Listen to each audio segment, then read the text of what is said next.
তবে যে আমরা নর্মালি কি করি আর্থারাইটিস কথাটা শুনি, কিন্তু আর্থারাইটিস কথাটা শুনলেই আমাদের মনে হয় যে আমাদের হাঁটুতে প্রবলেম হয়েছে, আমাদের শরীরের বড় বড় জয়েন্টগুলোতে প্রবলেম হয়েছে।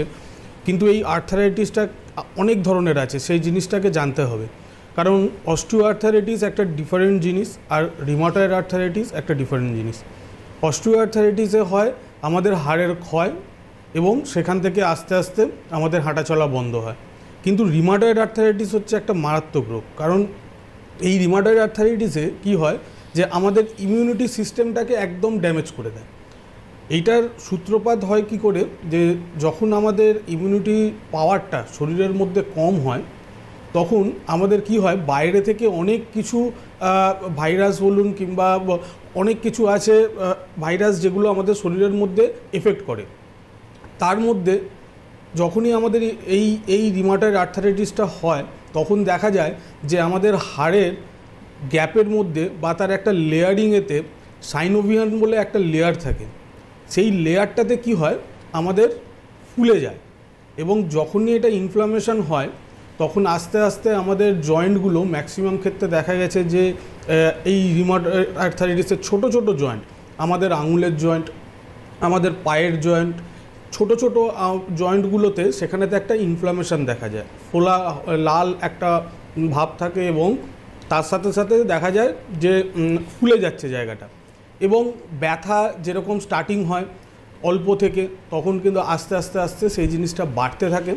এবং যখন এটা খুব বেড়ে যায়, যদি এটাকে ঠিকমতো কন্ট্রোলের মধ্যে না আনা হয়, যদি এটা বেড়ে যায়, তখন কিন্তু দেখা যায় যে আমাদের হাতের আঙুলগুলো আস্তে আস্তে বাঁকতে আরম্ভ করেছে এবং আমাদের পায়ের আঙুলগুলো আস্তে আস্তে ডিফর্মিটি চলে এসছে।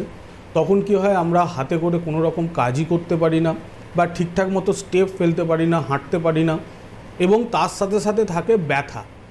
তো এই রিউমাটয়েড আর্থারাইটিসটা এই কারণের জন্য বলছি যে এইটা অন্যান্য আর্থারাইটিসের থেকে আলাদা, কারণ এইটাতে পেশেন্টদের একদম কাজ করা বন্ধ হয়ে যায়। কারণ এই যে দেখুন, যদি আমাদের আঙুলটা বেঁকে যায়, আমরা সেই হাত দিয়ে আমরা কোনো রকম কিছু ধরতে পারবো না, তার সাথে সাথে ব্যথা। পায়ের আঙুল যদি বেঁকে যায়, তাহলে আমরা ঠিকঠাক মতো করে হাঁটতে পারবো না, স্টেপ ফেলতে পারবো না, এবং একটু স্টেপ ফেললেই আমরা পড়ে যাব, সেখান থেকে আরও অন্য রোগ চলে আসবে, অন্য জায়গায় চোট হবে, হয়তো বা দেখা গেল তার সাথে সাথে হয়তো ফ্র্যাকচার চলে এলো। তো এই কারণের জন্য, আর রিউমাটয়েড আর্থারাইটিসে অন্যান্য জায়গাতে যেটা বলে যে এর জন্য আপনাকে ওষুধ সারা জীবন খেয়ে যেতে হবে। কারণ যখন এটা স্টার্ট হয়, ব্যথাটা খুব অল্প পরিমাণে থাকে, কিন্তু যদি এটা ঠিকঠাক মতো কন্ট্রোলে না আসে, এর যা পেন হয়, অসহ্য যন্ত্রণা। এবং সেখানে দেখা যায় যে একটা সময় গিয়ে লং টাইমে তাদেরকে পেনকিলার ইউজ করতে হচ্ছে, স্টেরয়েড ইউজ করতে হচ্ছে, এবং তার সাথে সাথে এটার একটা সাইড এফেক্টও নিয়ে আসছে এই পেনকিলার আর স্টেরয়েড। কিন্তু আমরা এখানেতে দাঁড়িয়ে বলি যে না, অবশ্যই এর ট্রিটমেন্ট আছে। এই নয় যে আপনাকে সারা বছর কিংবা আপনাকে সারা লাইফ আপনাকে ওষুধের মধ্যে থাকতে হবে। এর একটা নির্দিষ্ট টাইম পিরিয়ডও আছে, সেটা দেখার পরই বলা সম্ভব। কারণ যখন এটা বাড়তে থাকে, আমাদেরকে একটা আরএ ফ্যাক্টর করিয়ে নিতে হয়। সেই আরএ ফ্যাক্টরের ওপর ডিপেন্ড করবে যে এই রোগটার প্রবণতাটা কতটা নিয়ে উনি এসছেন, এবং তারপরে শুরু হবে ওনার ট্রিটমেন্ট। এবং সেই রিপোর্টটা দেখার পরই আমরা বলে দেবো যে আপনি সেটা 3 মাস কি 4 মাস, কারোর ক্ষেত্রে যদি ডিফর্মিটি আসে সেটা হয়তো 5-6 মাসও লাগতে পারে। কিন্তু একটা টাইম, যে টাইম বলে দেবো সেই টাইমের মধ্যেই দেখবেন এই রিউমাটয়েড আর্থারাইটিসের মতো রোগও সুস্থ হচ্ছে, যেটা আমরা দেখিয়েছি।